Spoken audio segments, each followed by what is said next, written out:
Yeah, I think I was really focused on telling a specific story, and that kind of led the film in a direction in terms of balance. That it kind of, in Q&As and stuff, I try to admit that yes, the film is more one side than the other, but it wasn't a calculated decision based on an idea that I wanted to favor one side, or that I even had an opinion about this topic going into it.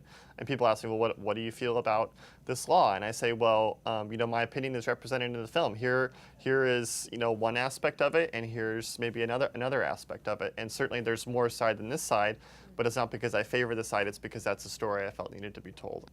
A big driver for me of the editing process is, respect for the people that you filmed with, and that I tell their story or their side, as accurately and as well as possible, so that if they can, one day watch the film, they'll say, that's me. And if there's another side, and then they'll say like, well, that's the other side. I don't necessarily agree with it, but yeah, they're there as well. So, and I think that certainly there was an understanding that I wasn't just making this film in a vacuum, that there's a much larger political issue, and that that the film may be used by organizations or used for more political purposes to support one side or the other. I'm comfortable with that, in the sense of I feel good about the story that I told, and it was accurate, and that's what I found.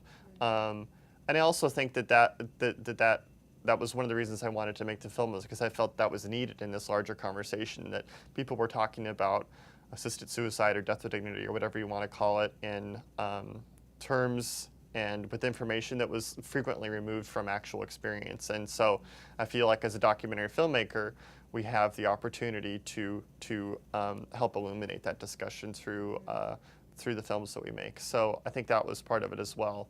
And I'm interested in politics and issues like this that are very not very black and white in my mind, have a lot of very complex gray areas, are appealing to me. And I think that more generally speaking, character-driven stories that speak to larger political themes and issues of our time are appealing to me.